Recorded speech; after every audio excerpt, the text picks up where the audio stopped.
नमस्ते दोस्तों, आप सभी लोगों का स्वागत है आपके अपने चैनल एड्यू एकेडमी पर, जहां पर हम आज का जो हमारा लेक्चर है it is an most important lecture. क्यों? बिकॉज कि आज से हम हमारा जो है नया चैप्टर शुरू करने जा रहे हैं। चैप्टर का नाम जैसा आप लोग यहाँ पे देख सकते हैं, it is an cash flow statement, one of the biggest chapter, आप इसका ऐसा मान सकते हो। क्यों ये मैं ऐसा कह रहा हूँ? बिकॉज यहाँ पर आपको बहुत सारी वर्किंग्स और इसका फॉर्मेट को याद रखना पड़ता है। तो जैसे कि आप लोग यहाँ पे देख सकते हैं कि ये जो पर्टिकुलरली क्वेश्चन है ये आप लोगों को यहाँ पर रेफरेंस के लिए मैंने रखा है, from the following balance sheet of an Reliance Plastic Limited. अब देखो, ये जो भी हमारा क्वेश्चन है इसके अंदर यहाँ पर हमको जितनी भी चीज़ें कही गई है वो सारी चीज़ हम लोग इसके अंदर सॉल्व करने वाले हैं, और इसके एडजस्टमेंट्स भी जो बताई गई है वो सारे एडजस्टमेंट हम लोग यहाँ पे सॉल्व करेंगे। कभी भी कोई भी कैश फ्लो का अगर सम आता है तो सबसे पहले उसको हमें कहाँ से शुरू करना है, उसकी जितनी भी एडजस्टमेंट दी गई है उससे हम लोगों को उसे सॉल्व करना शुरू करना है। तो जैसा कि यहाँ पर आप देख सकते हैं कि सबसे पहले एडजस्टमेंट में जितने भी यहाँ पर आपको असेट्स या लायबिलिटी के नाम दिए हैं, आपको उसके यहाँ पर क्या बनाने पड़ेंगे, पहले तो लेजर बनाने पड़ेंगे। तो सबसे पहला स्टेप हमारा क्या होगा यहाँ पर, टू प्रिपेयर दी लेजर। अब यहाँ पे लेजर बनाने के लिए सबसे पहला जो नाम लिखा है, a piece of a land. अब यहाँ पे ध्यान रखना, सबसे पहली जो भी हमारी चीज़ असेट्स या लायबिलिटी जो भी है उसका नाम यहाँ पे क्या लिख के दिया हमको, लैंड। वो सोल्ड एट ₹4000, यानी कि 4000 रुपये में हमने इसको क्या करा है, बेचा है।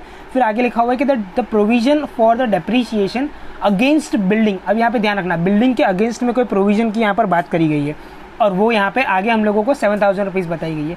Provision was made for income tax ₹19,000 during the year. अब यहाँ पे ध्यान रखो, इनकम टैक्स को लेके यहाँ पर कुछ एक प्रोविजन आगे हमको बताया गया है। और आगे हम लोगों को यहाँ पर फोर्थ पॉइंट में क्या कहा गया कि भाई the dividend of an ₹10,000 was paid during the year. अब यहाँ पे डिविडेंड भी क्या है, हम लोगों को आगे पे करा गया है। तो इस तरीके से यहाँ पर हमको क्वेश्चन के अंदर इन्फॉर्मेशन दे के रखिए।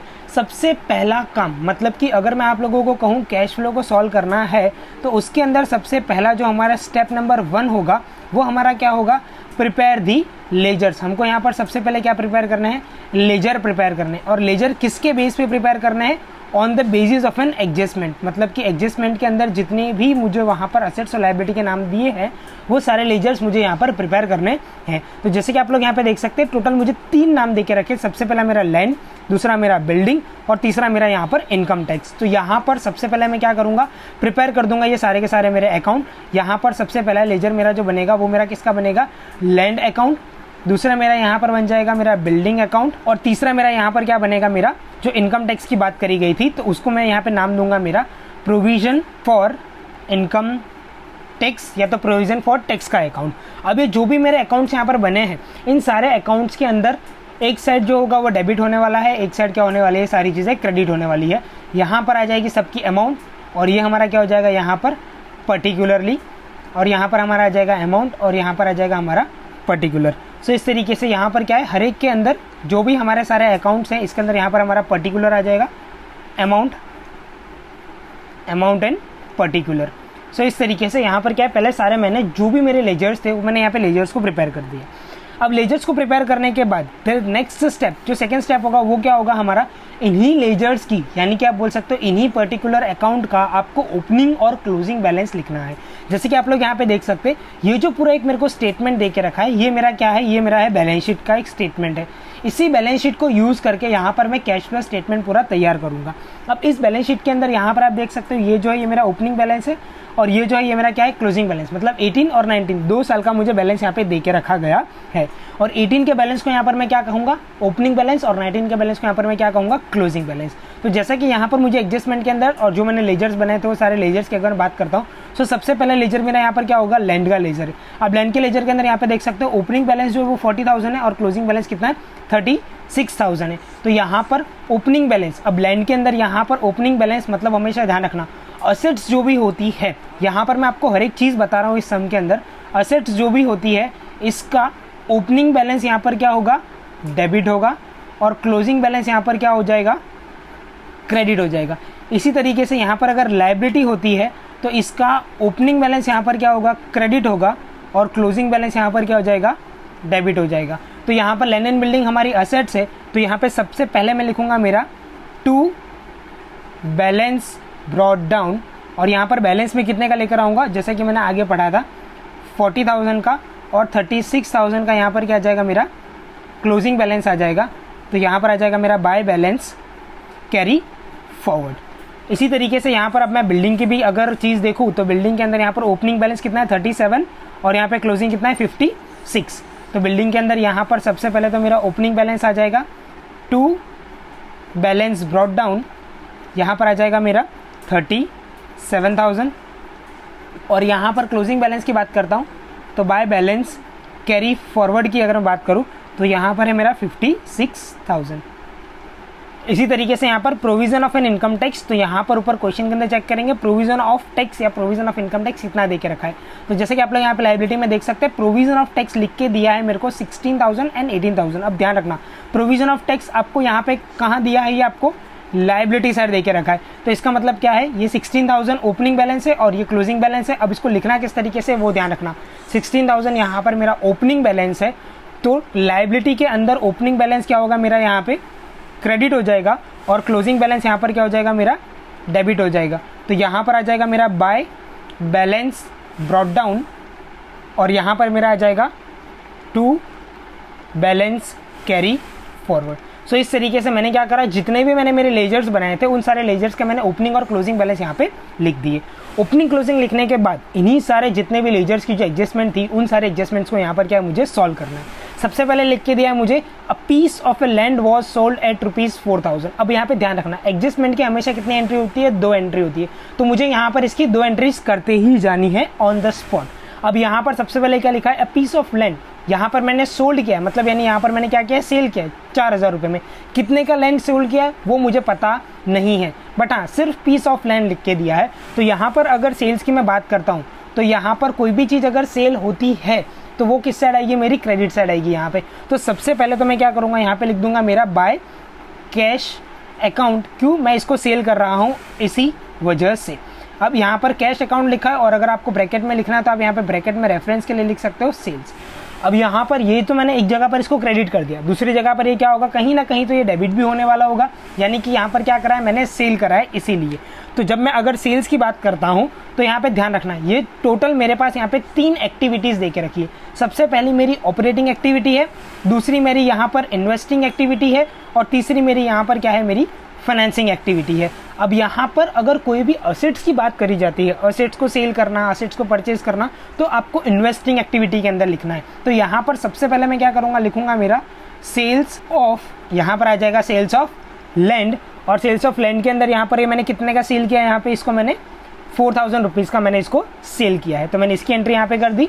नेक्स्ट चीज़ आगे क्या बोला था मुझे, a provision of an depreciation against the building is 7,000 rupees. अब देखो यहाँ पर आप लोगों को डेप्रीशिएशन बनाना है बिल्डिंग के ऊपर, तो अगर डेप्रीशिएशन के लेकर भी कोई भी चीज़ वहाँ पर बताई जाती है तो डेप्रीशिएशन ऑफ एन बिल्डिंग जो भी हमारे बिल्डिंग अकाउंट है, तो डेप्रीशिएशन भी ध्यान रखना, डेप्रीशिएशन भी कौन सी साइड आएगा, हमारा क्रेडिट साइड पर ही डेप्रीशिएशन को भी लिखा जाता है यहाँ पे। तो यहाँ पे सबसे पहले मैं लिख देता हूँ डेप्रीशिएशन, कहाँ पे लिखूंगा मैं, प्रॉफिट एंड लॉस अकाउंट के अंदर लिखूंगा। तो यहाँ पर मैंने लिख दिया है P&L अकाउंट और ब्रैकेट में मैं यहाँ पे क्या लिख दूंगा, डेप्रीशिएशन। अब डेप्रीशिएशन यहाँ पर कितने का लगेगा, यहाँ पे 7,000 रुपीज़ का। तो इसी तरीके से यहाँ पर सेकेंड एंट्री मुझे कहाँ करनी है, इसकी प्रॉफिट एंड लॉस अकाउंट में। तो देखो यहाँ पर मैंने लिखा हुआ है profit and loss difference account, यानी कि इस पर्टिकुलर ऑपरेटिंग एक्टिविटी के अंदर डेप्रीशिएशन की एंट्री यहाँ पे होने वाली है। तो यहाँ पर मैं सबसे पहले लिख दूंगा मेरा डेप्रीशिएशन ऑन बिल्डिंग, और बिल्डिंग के ऊपर डेप्रीशिएशन कितने का बोला था मुझे, 7,000 रुपीज़ का यहाँ पे बताया गया है। नेक्स्ट मुझे आगे क्या बोला है, provision was made on income tax ₹19,000 during a year. अब यहाँ पे ध्यान रखना, जब कभी भी यहाँ पर अगर प्रोविजन की बात आती है तो प्रोविजन अकाउंट के अंदर सबसे पहली चीज़ सिर्फ और सिर्फ 4 एंट्री इस अकाउंट के अंदर होती है, 2 डेबिट होगी 2 क्रेडिट होगी। अब डेबिट साइड पे यहाँ पे सबसे पहले ऊपर क्या लिखा जाता है, टू कैश अकाउंट, और यहाँ पर क्या लिखा जाएगा, by profit and loss account. अब यहाँ पर इतनी चीज़ लिखने के बाद ध्यान रखना, ये जो भी मेरा डेबिट साइड होगा ये यहाँ पर क्या होगा, ये यहाँ पर आ जाएगा मेरा प्रोविज़न।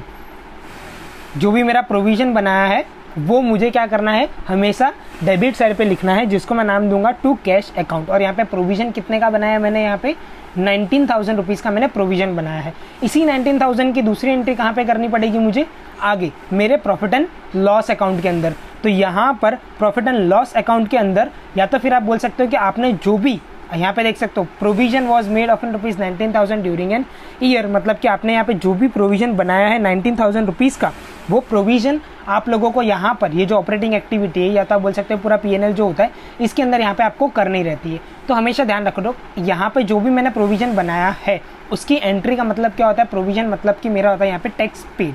अब यहाँ पर मैं क्या करूँगा, टैक्स को पे करूँगा। कितने से पे करने वाला हूँ मैं यहाँ पे 19,000 रुपीज़ से मैं क्या करूँगा, इसको पे करूँगा। तो यहाँ पर मैं लिख दूंगा 19,000 रुपीज़ और वो किस में लिखा जाएगा, माइनस में लिखा जाएगा। क्यों, बिकॉज कि वो पेड होने वाला है इसीलिए। आगे की अगर मैं बात करता हूँ यहाँ पे तो क्या लिखा हुआ है, dividend of an ₹10,000 was paid during the year. अब यहाँ पर क्लियरली लिख के दिया है कि डिविडेंड मैंने पे किया है। हमेशा ध्यान रखो डिविडेंड आप लोगों को किसके ऊपर पे करना रहता है, dividend is always paid on the equity share, preference share, debenture, इन सारी चीज़ों के ऊपर डिविडेंड लगता है।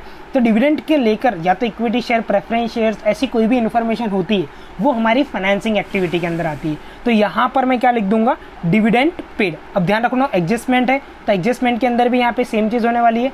यहाँ पर डिविडेंड जो भी मैं यहाँ पे करने वाला हूँ वो डिविडेंड को पे कितना करना है मुझे, यहाँ पे 10,000 रुपीज़ मुझे क्या करना है, पे करना है। पे करूँगा यानी क्या होगा, ये माइनस में लिखना रहेगा। अब ये जो डिविडेंड है इसकी मैंने यहाँ पर एक एंट्री तो कर दी, इसका मतलब है पे करना है, मतलब मैंने माइनस तो कर दिया, लेकिन कोई और अकाउंट में भी इसकी इफेक्ट आने वाली है। तो यहाँ पे डिविडेंड पेड जो है इसकी सेकेंड एंट्री कहाँ पर होगी, हमारे प्रॉफिट एंड लॉस अकाउंट के अंदर। और प्रॉफिट एंड लॉस अकाउंट के अंदर यहाँ पर क्या लिखा जाएगा, हमारा प्रपोज्ड डिविडेंड। यहाँ पर सबसे पहले क्या लिख दूंगा मैं, प्रपोज्ड डिविडेंड 10,000 रुपीज़ से। अब इसके बाद नेक्स्ट चीज़ यहाँ पर हमको क्वेश्चन के अंदर जो जो चीज़ें बताई गई है वो सारी चीज़ों को मुझे क्या है यहाँ पर इस पर्टिकुलर फॉर्मेट के अंदर लिखते जाना है।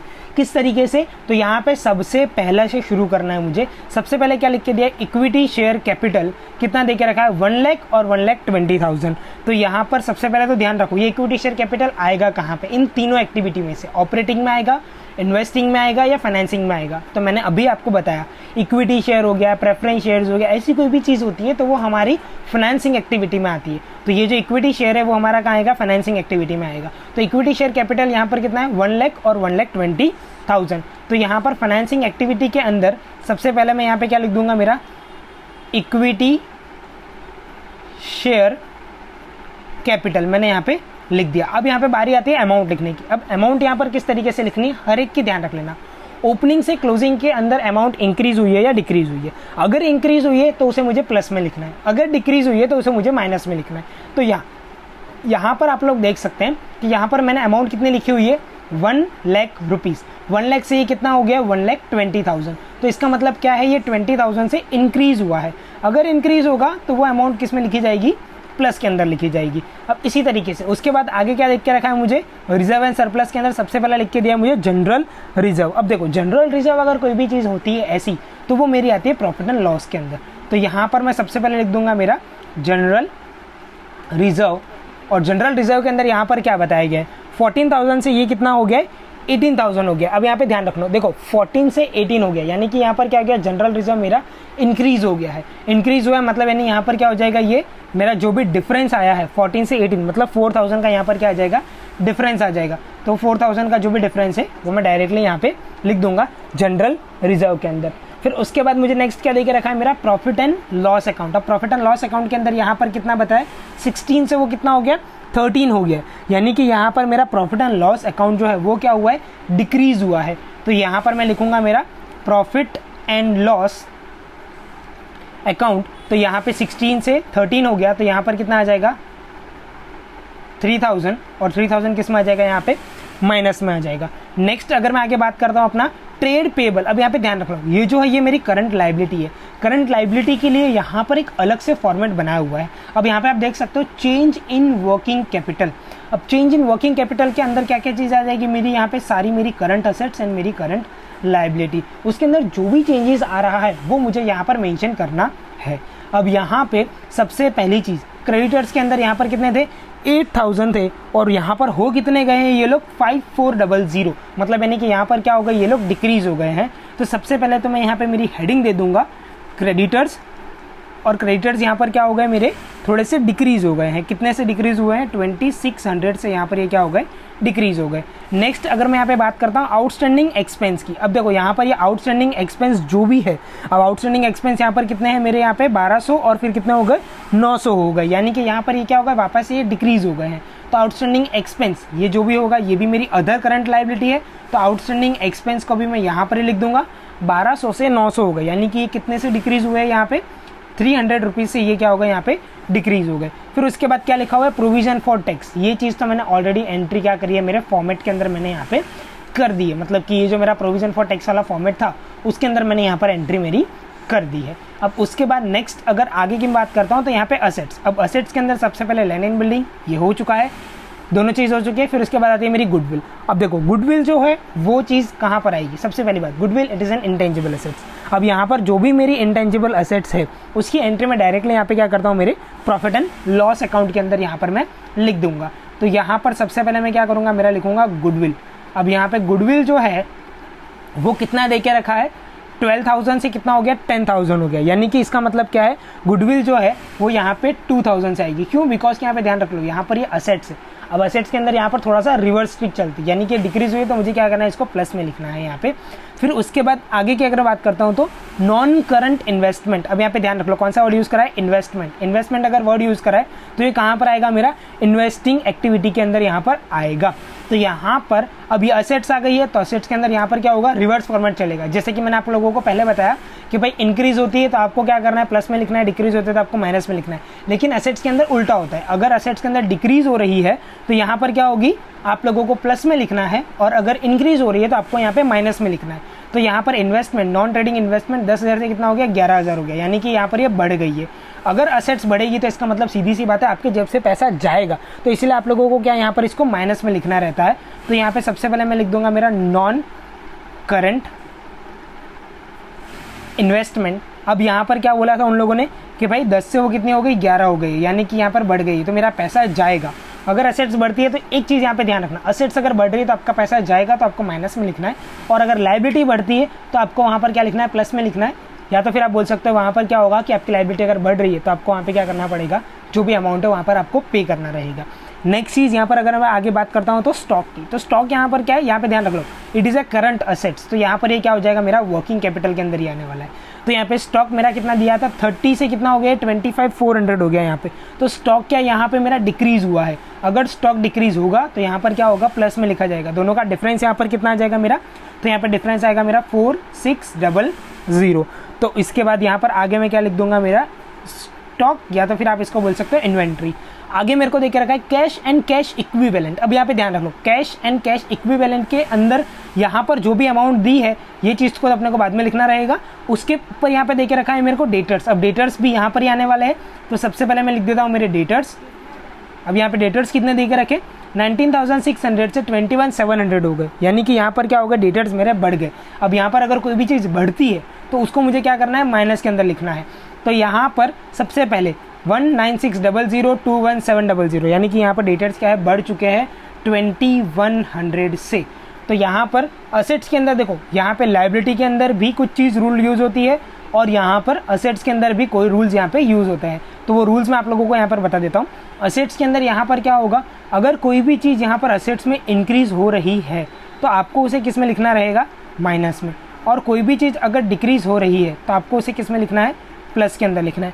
इसी का उल्टा यहाँ पे आपका क्या होगा? लायबिलिटी के अंदर हो जाएगा। अब लायबिलिटी के अंदर जैसे कि मैं आप लोगों को यहाँ पर बताता हूँ, देखो अपना यहाँ पर जो प्रॉफिट एंड लॉस अकाउंट था तो उसके अंदर भी यहाँ पर कुछ ऐसा ही हो रहा था। देखो यहाँ पर प्रॉफिट एंड लॉस अकाउंट क्या है? 16 से कितना हो गया? 13 हो गया। तो यहाँ पर क्या हुआ? ये डिक्रीज हुआ। तो यहाँ पर जो पर्टिकुलरली रूल एप्लीकेबल हो रहा है वो सिर्फ और सिर्फ असेट्स के ऊपर हो रहा है। लायबिलिटी के अंदर तो सेम है, अगर डिक्रीज होगा तो आपको उसे क्या करना है? माइनस के अंदर लिखना है, और अगर यहाँ पर क्या है? इंक्रीज होगा तो आपको उसे क्या करना है? यहाँ पे प्लस में लिखते जाना है। तो इस तरीके से यहाँ पर क्या है? आप लोगों को कुछ चीज़ों का ध्यान रखना पड़ेगा कि किस तरीके से यहाँ पे सारी चीज़ें लिखी जा रही है, और ये जो ब्रह्मास्त्र रूल है ये आप लोगों को यहाँ पे याद रखना है। अब आगे की अगर मैं बात करता हूँ यहाँ पे, तो ये सारी चीज़ें मैंने यहाँ पे लिख दी है। अब चीज़ें लिखने के बाद मुझे क्या करना है? सबसे पहले मेरे जितने भी लेजर्स हैं उन सारे लेजर्स को मुझे यहाँ पर क्या करना है? क्लोज करते जाना है। तो सबसे पहले अगर मैं यहाँ पे लैंड का जो लेजर है इसको अगर मैं यहाँ पे क्लोज करता हूँ तो मेरा क्रेडिट साइड का जो टोटल है वो मेरा आएगा यहाँ पे 40,000, और वही टोटल को मैं क्या करूँगा यहाँ पे डेबिट साइड पे लिख दूंगा मेरा 40,000।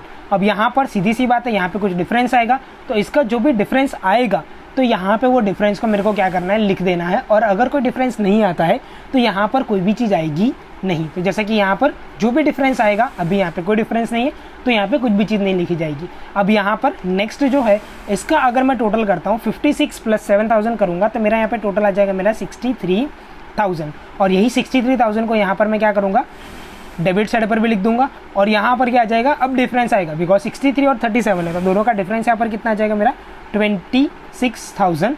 और इसके आगे मैं क्या लिखूंगा यहाँ पर टू कैश अकाउंट, और ऑन द स्पॉट इसकी एंट्री कर ही देने की। यहाँ पर जो बिल्डिंग लिखा हुआ है यहाँ पर डेबिट साइड आया है, तो हमेशा ध्यान रखना असेट्स के अंदर अगर कोई भी चीज़ डेबिट होती है ना तो उसको यहाँ पर क्या कर देना है, मुझे माइनस में लिख देना है। क्यों? बिकॉज कि यहाँ पर बिल्डिंग जो है उसको मैंने यहाँ पे क्या किया होगा, परचेज किया होगा, ये कंसीडर करा जाता है अगर कोई भी अमाउंट डेबिट साइड लिखी जाती है तो। क्योंकि सेल्स की अमाउंट क्या होती है हमारी क्रेडिट साइड लिखी जाती है और परचेज की अमाउंट क्या होती है हमारी डेबिट साइड आती है। मतलब डेबिट साइड अगर आपका कोई भी डिफरेंस आ रहा है इसका मतलब है कि आपने वो एसेट्स को परचेज किया होगा, ऐसा माना जाता है। अब नेक्स्ट जो यहाँ पर बताया गया है, मुझे क्या बताया गया है कि provision of an income tax या प्रोविजन ऑफ एन टैक्स। अब यहाँ पे डेबिट साइड का टोटल करेंगे तो इसका टोटल आ जाएगा मेरा यहाँ पे 37,000, और वही टोटल को मुझे क्या करना है, क्रेडिट साइड पे लिख देना है 37,000। इसमें से 16,000 को अगर मैं माइनस करूंगा तो यहाँ पर आ जाएगा मेरा 21,000, और वो मुझे कहाँ पे एंट्री करनी है, मेरे प्रॉफिट एंड लॉस अकाउंट के अंदर। यानी कि यहाँ पर ये जो कैश वाली एंट्री थी वो मेरी किसकी थी, टैक्स पेड की थी। और यहाँ पर जो डेबिट साइड की एंट्री थी वो मैंने ऑलरेडी लिख दी है टैक्स पेड के अंदर। तो यहाँ पर आप देख सकते हो 19,000 ऑलरेडी लिखा हुआ है। और क्रेडिट साइड जो अभी मेरी वैल्यू आई उसको हम लोग यहाँ पर क्या बोलते हैं, प्रोविजन ऑफ एन टैक्स। अगर प्रॉफिट एंड लॉस के अंदर अगर आपको कोई टैक्स लिखना है तो उसको मैं यहाँ पे क्या बोलूँगा, प्रोविजन ऑफ टैक्स। और इसके अंदर यहाँ पर क्या करना है, मुझे इसको एंट्री लिखनी है डायरेक्टली 21,000। वहाँ पे जो क्रेडिट साइड की एंट्री वो डायरेक्टली मैंने क्या करा, यहाँ पे लिख दिया 21,000। और इसके बाद फिर इसको क्या कर देना है, यहाँ पर टोटल करना शुरू करना है। क्यों? बिकॉज कि यहाँ पर सारी एंट्रीज मैंने लिख दी है। डेबिट साइड की भी सारी एंट्रीज हो गई, क्रेडिट साइड की एंट्री हो गई, लेजर की सारी एंट्रीज हो चुकी है, पूरा का पूरा बैलेंस शीट को मैंने यहाँ पे सॉल्व कर दिया है। एडजस्टमेंट तो सबसे पहले मैंने सॉल्व करी थी, अब बारी आती है यहाँ पे टोटल करने की। तो सबसे पहले यहाँ पर आपको क्या करना है, ये पूरे सेट का टोटल करके लिखते जाना है। अब यहाँ पे टोटल करने के लिए आपको क्या करना है, सबसे पहले ध्यान रखना ये जितनी भी वैल्यूज़ है ये सारी प्लस और माइनस की कंबाइंड वैल्यू है। तो 7,000 + 10,000 + 4,000 और जो ब्रैकेट में वैल्यू लिखी है वो माइनस की वैल्यू है। तो आपको उसे क्या करना है, यहाँ पे माइनस करते जाना है। यानी कि जो माइनस वाली वैल्यूज़ है उन सबको माइनस करते जाना है। तो हमको यहाँ पर लास्ट में आंसर कितना मिलने वाला है कि हमारे यहाँ पर आंसर मुझे मिलेगा 21,600। और अभी यहाँ पर कुछ चीज़ें बाकी भी है लिखने के लिए, बट यहाँ पर मैं आपको सबसे पहले ये सारे जो भी एक्टिविटीज़ है वो मैं आप लोगों को यहाँ पे क्लोज करवा दे रहा हूँ। और लास्ट की चीज़ वो बाद में वापस से मैं आपको बताता हूँ कि कहाँ से वो चीज़ आपको मिलने वाली है। इन सब का यहाँ पर अगर आप टोटल करोगे तो यहाँ पर आपको आंसर मिलेगा माइनस में 23,000। तो वो चीज़ मैंने यहाँ पर लिख दी डायरेक्टली 23,000। और यहाँ पर एक्टिविटी सी मतलब कि आप बोल सकते हैं फाइनेंसिंग एक्टिविटी, तो 10,000 + 20,000। तो यहाँ पर आंसर मुझे कितना मिलेगा, मेरा 10,000 मुझे यहाँ पर आंसर मिलने वाला है। और यहाँ पर मुझे क्या करना है, अभी टोटल ऑफ एन ABC मतलब एक्टिविटी A, एक्टिविटी B और एक्टिविटी C, तीनों एक्टिविटी का मुझे यहाँ पर क्या है टोटल करके लिखना है। तो यानी कि यहाँ पर क्या आ जाएगा 21,600 प्लस में यहाँ पर जो माइनस में मेरी वैल्यू आई थी 23,000, मतलब कि अभी मैंने लिखी है यहाँ पर वैल्यू तो थोड़ी सी याद रहती है वैल्यूज़, 23,000। और यहाँ पर कितना आ जाएगा मेरा 10,000 जो है वो मेरा यहाँ पर आ जाएगा एक्टिविटी सी। इन तीनों का टोटल करके मुझे क्या यहाँ पे लिख देना है। तो इन तीनों का ABC का यहाँ पे टोटल कितना आ जाएगा मेरा 8,600। अब यहाँ पर ध्यान रखो, यहाँ पे क्या लिखा है, opening balance of an cash, closing balance of an cash. यानी कि जो मैंने चीज़ वहाँ पर कैश एंड कैश इक्विवेलेंट जो चीज़ मैंने नहीं लिखी थी वो दोनों चीज़ यहाँ पर आती है। तो इसका मतलब क्या हुआ, यहाँ पर opening balance of an cash जो है वो कितना दे के रखा है मुझे 6,600 और 1,5,200, ये मेरा क्या है क्लोजिंग बैलेंस है। तो यहाँ पर मैं क्या करूँगा, सबसे पहले ओपनिंग में लिख दूंगा मैं मेरा 6,600 और क्लोजिंग में आ जाएगा मेरा 1,5,200। अब यहाँ पे ध्यान रखो, ये जो आंसर है ना ये आपको ऑलरेडी क्वेश्चन के अंदर दे के रखा है पहले से ही। तो यानी कि यहाँ पर क्या है, आप लोगों का जो पूरा टोटल होगा, मतलब अगर मैं इन दोनों का भी प्लस करता हूँ तो इन दोनों का आंसर कितना आ जाएगा मेरा यहाँ पर 15,200 रुपीज़ जो है वो मेरा इसका आंसर यहाँ पर आएगा। तो इस तरीके से यहाँ पर क्या है कि आपका पूरा जो कैश फ्लो स्टेटमेंट का सम होता है वो आपको यहाँ पे सॉल्व करना रहेगा। और अभी के लिए मैंने यहाँ पर आप लोगों को एक बेसिक सा क्वेश्चन सॉल्व करके बताया है कि आप यहाँ पर कैश फ्लो के अंदर किस तरीके से सम सॉल्व कर सकते हो। तो मिलते हैं अपने नेक्स्ट लेक्चर में, जहाँ पर हम लोग कैश फ्लो के और भी डिटेल्ड सम करेंगे। हो सकेगा तो उन सारे सम्स को एक एक लेक्चर में ही कवर करने का ट्राई करेंगे। तो मिलते हैं अपने नेक्स्ट लेक्चर में, तब तक के लिए थैंक यू सो मच।